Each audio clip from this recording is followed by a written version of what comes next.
রাত ঠিক 2টো বাজে এবং তুমি এইমাত্র ঠিক করেছো যে কাল থেকে জীবনটা একদম পাল্টে ফেলবে। অ্যালার্ম সেট করা হয়ে গেছে ভোর 5টায় এবং ঠিক করেছো যে কাল থেকে একদম প্রোডাক্টিভ লাইফ, টানা 8 ঘন্টা পড়াশোনা বা কাজ, নো জাঙ্ক ফুড এবং সোশ্যাল মিডিয়া তো একদম ডিলিট। কিন্তু আমরা দুজনেই জানি যে কাল সকাল 10টায় উঠে তুমি আবার সেও একই গিল্ট ট্রিপে ভুগবে। আচ্ছা, কখনো ভেবে দেখেছো এই মারাত্মক মোটিভেশনটা কেন দিনে দুপুরে বা বিকেল 5টার সময় আসে না? কেন ঠিক রাত 2টোতেই মনে হয় যে নিজের জীবনটাকে ফিক্স করতে হবে? কারণ সারাদিন আমরা একটা অদ্ভুত ইঁদুর দৌড়ে থাকি, ক্লাসের প্রেশার এবং হাজারটা জব পোর্টালে অ্যাপ্লাই করে উত্তর না পাওয়া এবং ইনস্টাগ্রামে অন্যের সাকসেস স্টোরি দেখে নিজেকে লুজার ভাবা।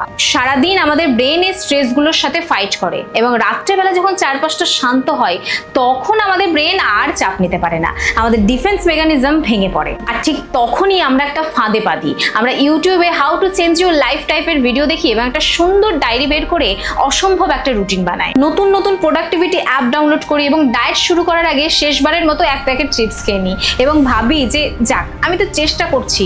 আর একেই বলে ফেক ডোপামিন হিট বা সিউডো প্রোডাক্টিভিটি। তুমি আসলে কাজ করছো না, তুমি আজকের জমে থাকা হতাশার বোঝাটা কালকের সকালে তোমার উপর চাপিয়ে দিচ্ছ।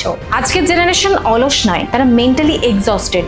বারবার চেষ্টা করে ফেল করা আর নিজের এক্সপেকটেশন মেটাতে না পারার ক্লান্তিতে আমরা ভিতরে ভিতরে পুড়ে যাচ্ছি। তাই বলছি, রাত 2টোর টক্সিক হাসেল কালচারের ফাঁদে পা দিও না। নিজেকে ঘৃণা করে বা শাস্তি দিয়ে কোনোদিনও নিজের জীবন বদলানো যায় না। যে ড্যামেজটা মাসের পর মাস ধরে হয়েছে সেটা একটা রাতের মোটিভেশনাল ভিডিও দিয়ে কখনো ঠিক হবে না। তাই কাল সকাল 5টায় ওঠার কোনো দরকার নেই, কোনো ওভারনাইট ম্যাজিকের প্রতিজ্ঞা করতে হবে না। শুধু ফোনটা সাইলেন্ট করে একটু ঘুমিয়ে পড়ো। কাল সকালে উঠে শুধু নিজের বিছানাটা গোছাও আর 1 গ্লাস জল খাও।